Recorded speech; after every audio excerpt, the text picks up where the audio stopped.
puasanya enak kayaknya loh. Semoga semangat kita semua diberikan keistiqomahan oleh Allah Subhanahu wa taala hingga akhir bulan Ramadan nanti. Alhamdulillahirabbil alamin wa bihi nasta'inu ala umurid dunya waddin wassalatu wassalamu ala asyrafil anbiya'i wal mursalin wa ala alihi wa ashabihi ajma'in, amma ba'du. Para jamaah yang dirahmati oleh Allah Subhanahu wa taala, agama Islam merupakan agama yang sangat sempurna. Agama Islam mengajarkan kita bagaimana merespon setiap fase-fase kehidupan yang kita alami dan rasakan. Pastinya seorang manusia dalam menjalani kehidupan ini tidak akan merasa hidupnya selalu dalam keadaan kesenangan, kebahagiaan, dan kenyamanan. Betul? Pasti di dalam menjalani kehidupan ini ia akan menemukan fase ia merasa susah, merasa gelisah, dan hatinya merasa sempit. Maka Islam mengajarkan kepada kita bagaimana kita merespon fase-fase kehidupan tersebut. Pada kesempatan kali ini kita akan sedikit membahas bagaimana Islam mengajarkan kita untuk merespon ketika kita merasakan kesedihan, kegelisahan, dan kesempitan hati. Al-Imam An-Nawawi dalam kitab Nashaihul Ibad beliau menjelaskan salasatun tufarriju al-ghusus. Ada 3 cara, ada 3 obat untuk menghilangkan kesempitan hati. Yang pertama adalah zikrullah ta'ala, berzikir kepada Allah. Yang kedua adalah waliqa'u awliya'i, berjumpa, bertemu dengan kekasih-kekasih Allah. Dan yang terakhir adalah wa kalamul hukama'i, mendengarkan perkataan ahli hikmah. Dalam kitab Syarhul Hikam, Al-Imam Asy-Syarqawi menjelaskan fa innal insana syai'ani, ruhun wa jasadun. Sesungguhnya manusia itu terdiri dari 2 komponen. Yang pertama adalah ruh, yaitu ruh atau hati, wa jasadun, dan anggota tubuh. Allah menciptakan manusia begitu sempurna. Manusia tidak akan dikatakan seorang manusia ketika tidak ada ruh di dalamnya. Biasanya kalau manusia sudah dicabut ruhnya, kita menyebut dia manusia atau orang mati, Pak? Hah? Manusia kalau ruhnya dicabut masih disebut manusia. Kan ruhnya kalau dicabut pasti kita nyebutnya dia sudah mati, sudah meninggal, sudah wafat. Begitupun sebaliknya, kalau manusia cuma ruhnya doang, biasanya kita takut, kita anggap dia adalah setan, gentayangan. Nah, karena dari itu, ketika manusia sadar, ketika manusia paham bahwasanya komponen di dalam dirinya bukan hanya ruh ataupun bukan hanya anggota tubuh, maka nutrisi dan cara treatment 2 komponen tersebut berbeda-beda. Treatment tahu ya Pak ya, bahasa treatment ya. Ini bahasa anak-anak zaman sekarang nih. Kalau tubuh kita lapar, yang harus kita lakukan adalah makan. Kalau tubuh kita merasakan kehausan, yang kita lakukan adalah minum. Kalau ibu-ibu mau cantik, yang dilakukan adalah biasanya ibu-ibu melakukan perawatan, treatment, datang ke klinik, datang ke salon, pakai skincare, pakai obat obat penghalang sinar itu, sinar SUV dan sebagainya. Kalau bapak-bapak pengen badannya keker, pengen badannya sehat, biasanya ngapain? Nge-gym, bersepeda, lari pagi dan sebagainya. Itu kalau tubuh kita yang sakit atau kita menginginkan tubuh kita itu selalu sehat. Nah, permasalahannya adalah kalau ruh kita sakit, kalau hati kita sakit, apa yang harus kita lakukan? Yang harus kita sadari dan pahami adalah ruh itu ditiupkan langsung oleh Allah dari cahayanya Allah, dari iradahnya Allah, dan dari kudrahnya Allah. Maka ketika ruh sakit, hati kita sempit, obatnya datangnya dari Allah. Yang harus kita sadari itu, Pak. Ketika hatinya yang sakit, ketika jiwanya yang sakit, maka kita meminta kepada Allah untuk menyembuhkan hati kita yang sempit. Maka obat yang pertama ketika kita merasakan kegelisahan, merasakan kesusahan dan kesempitan hati adalah zikrullahi ta'ala, berzikir kepada Allah Subhanahu wa ta'ala. Zikir kalau secara bahasa Indonesia masyhurnya artinya itu bisa mengingat dan bisa menyebutkan. Maka ketika kita mendengarkan para mubalik mengucapkan berzikir kepada Allah, kita mengucapkan tahmid, mengucapkan tasbih, mengucapkan takbir dan mengucapkan tahlil, itu adalah bentuk kita berzikir. Dan ketika kita mengucapkan kalimat-kalimat tersebut, pada hakikatnya kita sedang mengingat Allah. Maka ketika berzikir kita mengucapkan alhamdulillah, subhanallah, Allahu akbar, la ilaha illallah, kita benar-benar menyebutkan nama-nama Allah.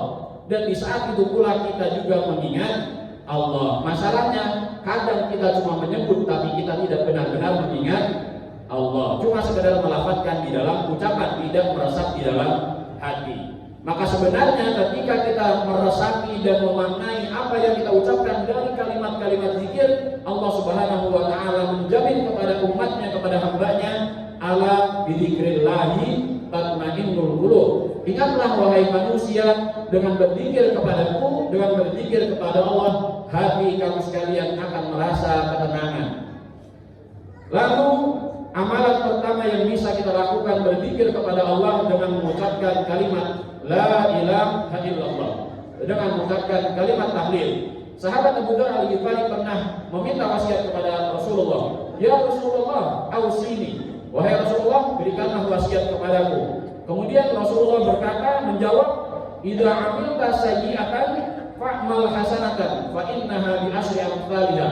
Apabila kamu melakukan satu kesalahan, maka ikutilah kesalahan tersebut dengan melakukan kebaikan, karena sesungguhnya satu kebaikan seperti dengan 10 kebaikan. Kemudian sahabat Abu Dzar Al-Ghifari bertanya kembali, ya Rasulullah, la ilaha illallah minal hasanati, apakah dengan mengucapkan kalimat la ilaha illallah adalah kebaikan? Rasulullah menjawab, qala hiya min afdhalil hasanati. Rasulullah menjawab bahwasanya kalimat la ilaha illallah adalah yang paling utama dari kebaikan-kebaikan. Maka ketika kita berzikir setelah sholat, biasanya imam akan mengucapkan setelah tasbih, tahmid dan takbir adalah afdhalul dzikri fa'lam annahu la ilaha illallah. Ketahuilah afdhalul dzikri, sebaik-baik zikir, fa'lam, ketahuilah annahu, bahwa sesungguhnya zikir tersebut adalah la ilaha illallah. Jadi la ilaha illallah adalah sebaik-baiknya zikir. Para jamaah yang dirahmati Allah Subhanahu wa ta'ala, selanjutnya adalah yang harus kita pahami dan sadari ketika kita melakukan kesalahan, ketika kita melakukan dosa, maka sesungguhnya hal itulah yang membuat hati kita merasakan kesempitan, hati kita merasakan kegelisahan. Rasulullah Shallallahu Alaihi Wasallam bersabda, Innal abda idza akhta'a khati'atan nukitat fi qalbihi nuqtatun sauda'u.